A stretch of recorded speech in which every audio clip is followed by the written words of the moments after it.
Welcome back. You're listening to Houston Real Estate Radio. I'm your host, Shannon Register. And if you've got a real estate question, give us a call, 844-788-9444. And we're happy to answer your real estate questions right here on the air every week. And if you missed any of today's show, you can catch us online at HoustonRealEstateRadio.com. You can also catch it on iTunes and iHeartRadio. But we video record all the segments so you can watch them at home anytime.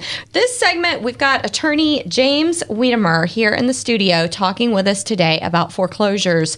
Also have Dory Gordon of Register Real Estate Advisor. She's our VP of Market Development. She's also in the studio joining me. So we're going to have a little roundtable discussion here today about foreclosures, because here's what's happening. As we continue to see the low oil prices and we continue to feel like the economy's slowing down a bit, investors want to start driving into the market to buy foreclosures. That's what I get phone calls from consumers who aren't really investors, but they want to be investors. They call me and they want to become an investor and they want to buy the foreclosures as soon as people start getting behind on their mortgages and have to short sell them and the foreclosures begin. And, there are a lot of pitfalls that come with foreclosures, and you really need to know what you're doing. There are a lot of books out there. Jim has published some books. One of them is called The Homeowner's Guide to Foreclosures. Another one is The Smart Money Guide to Bargain Home. So there are a lot of great informational books out there, guides to help you buying a foreclosure. And I'm not here to say that all foreclosures are bad, but you need to know what you're getting into, because there can be a lot of pitfalls with buying a foreclosure. So welcome to the show, both you guys. Thank you. Thank you. Good. All right, so let's get started. Let's talk about this. We know that the economy could be facing a downturn. We know that's on the horizon. It could possibly happen, and we know that investors are positioning to jump in should that happen. Well, that's true, but I think initially it might take more the form of a price drop than actual foreclosures. In fact, if I'm not mistaken, Houston's foreclosure rate last year actually decreased slightly. Mm-hmm. And Houston Business had that article here recently in the Realtor study. But the other thing is that in the 1980s, the peak of the layoffs was 83, the peak of the foreclosures was 87.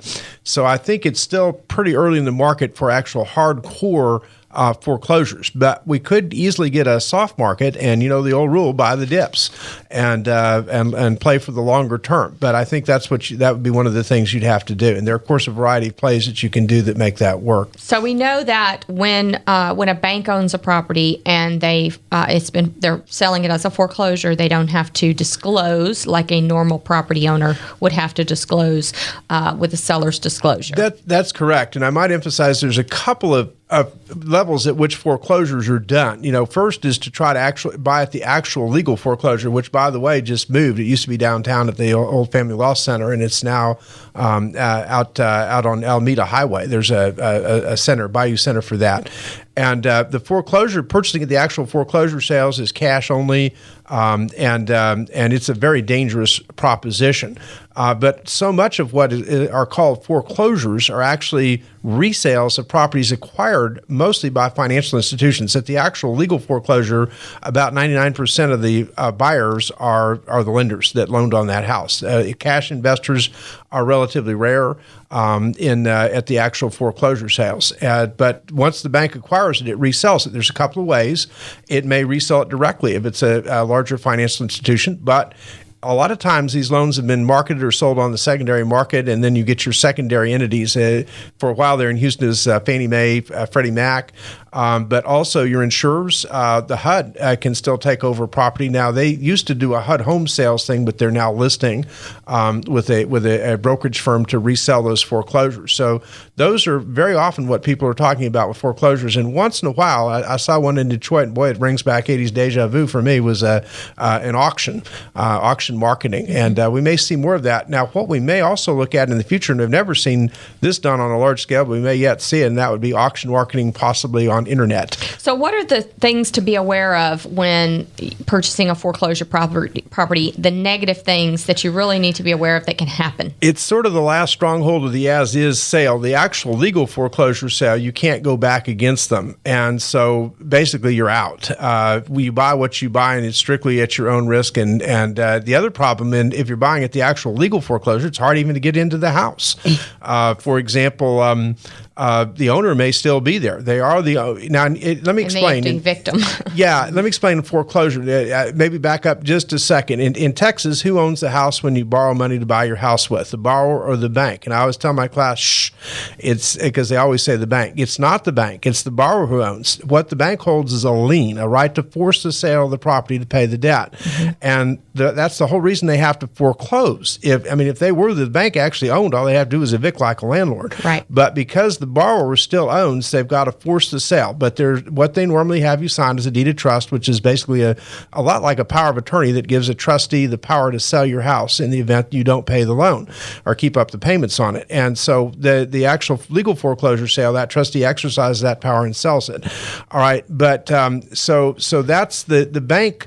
The bank forecloses, and so the buyer is buying legal title. If the bank has bought it at the foreclosure and the bank resells it, that's you're buying from that bank. But if you buy direct at the foreclosure sale, you've got all kinds of problems because the owner is still in that house and they may not let you in.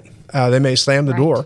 Right. I remember we saw a lot of that in Detroit. Mm-hmm. Dory was talking to me about Florida for just a minute ago, and it reminds me of one of my students. And I'd say, Jack, how'd you get in the door? How'd you get to talk to these people? And he said, the worst thing I think you could do would be to drive up in a big Cadillac and smoke a big cigar and look kind of chunky and wear a big suit. And he said, no. He said I was about 20 nothing type, and I would wear an Izod and a big 50 amp smile, and he had one.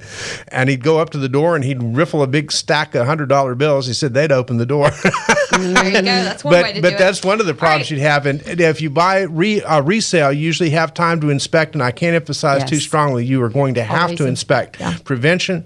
Do not anticipate you're going to be able to collect on suing later. So often that's not going to happen. Well, and even when you buy from a seller who's in distress, like a short sale, even if they didn't disclose something, you go back and sue them, they don't have any money. They're not going to be able to help you anyway. Even if you win the lawsuit, you're not going to get anything. As my old friend Hank Canfield at Foreclosure Listing Service, I think once said, you're dealing with a person oftentimes on the thin edge of nothing. Yeah, exactly. And so you there's nothing to go back against if they, and there's a terrible potential or incentive for that person to not tell you the whole story. Right. And they think in their own mind it's as is. I'm selling it the way it is. And well, let's talk about inspections, because there are cases where people have inspections. Like I know all the people I know that have bought foreclosures with me have done an inspection. But like Dory shared a few weeks ago on the show, you can have purchased a foreclosure, done an inspection, and still uncover things later on, and you can't. How are you going to go back on that? Well, if you're an investor buyer, I think you just chalk it up to score one for the owner and or the old owner, whoever lost the property. Right. And I think some of the best in the business take it on themselves to say, look, it's my job to find this. And I think some of the people who are very successful with this are rehabbers, and what they do is they know construction frontwards and backwards, or have what you do. If you don't, you have somebody on your team. You have several people who work it. Well, here's one of the things that I warn my foreclosure purchasers about, and this is the thing that always worries me.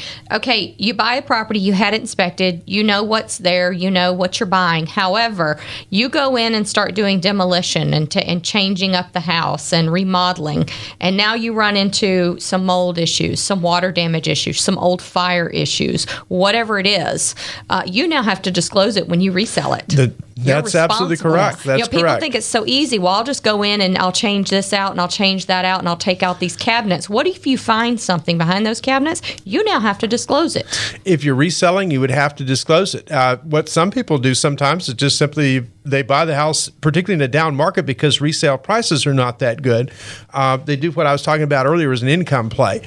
And what that is let's say you get something for $10,000. It's but you fix it up, and at least it's safe, but it definitely has problems. And if you actually resold it, you'd have a bunch of things to talk about and disclose. Mm-hmm. But with a renter, you probably won't get into all that, and they're not that interested in it either. They just want a place to stay for a while.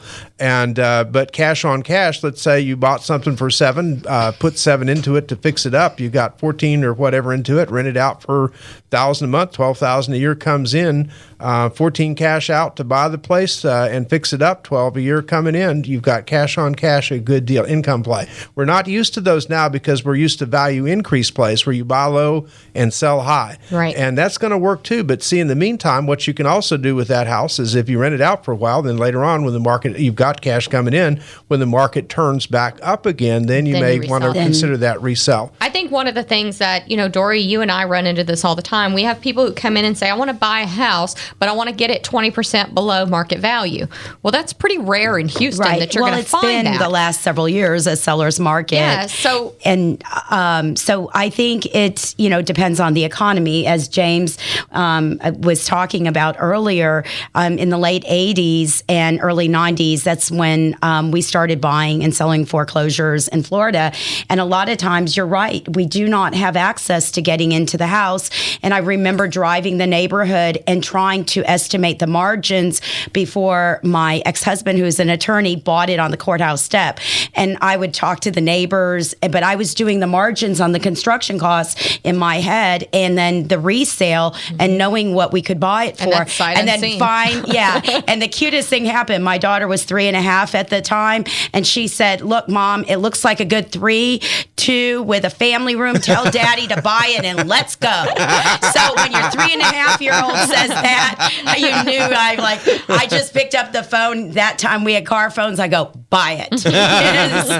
But in my case, I've lived in also foreclosures, and I've had the capacity to see, and I did inspections, of course, with those scenarios too. When you can get in, you want to do that.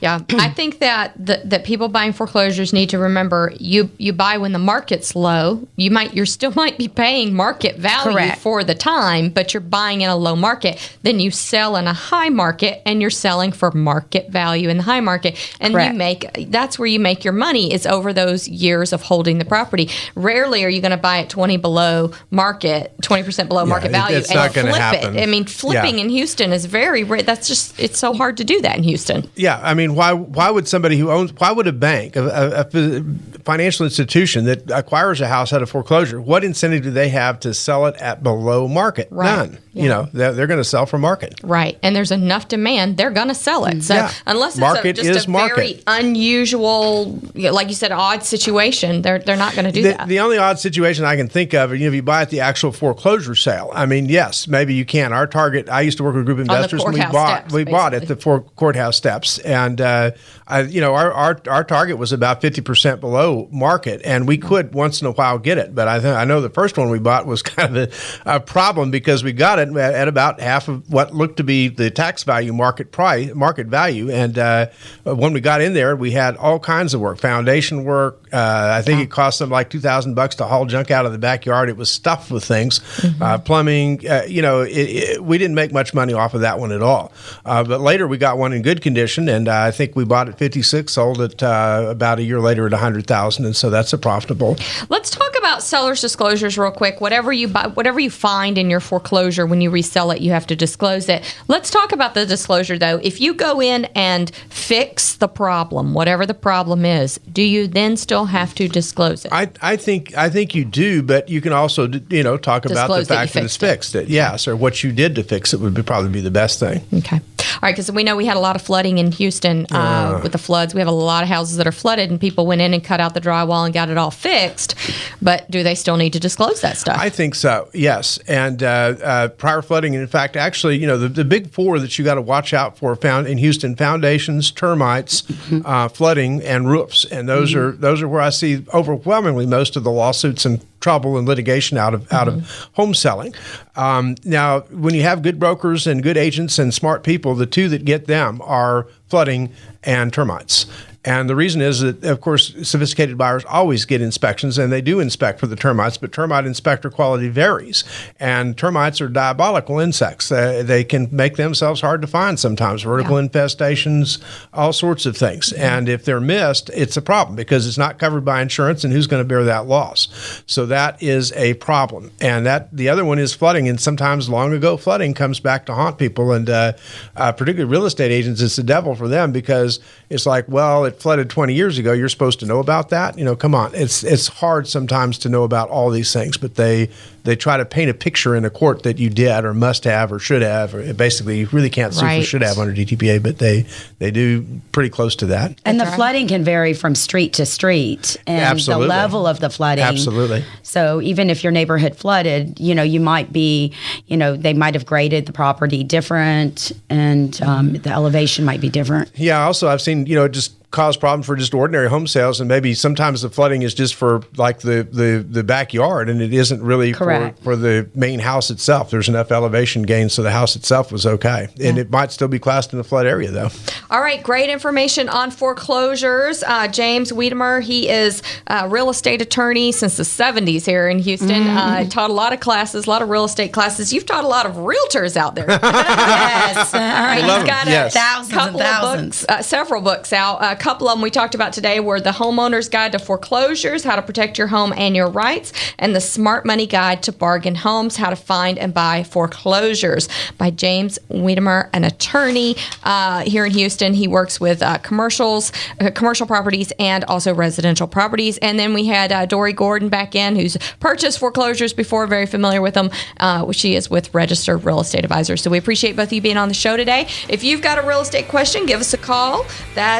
That number, where is that number? 844-788-9444. And of course, you can catch everything online at Houston Real Estate Radio. We'll be right back after a word from our sponsors here on Houston Real Estate Radio.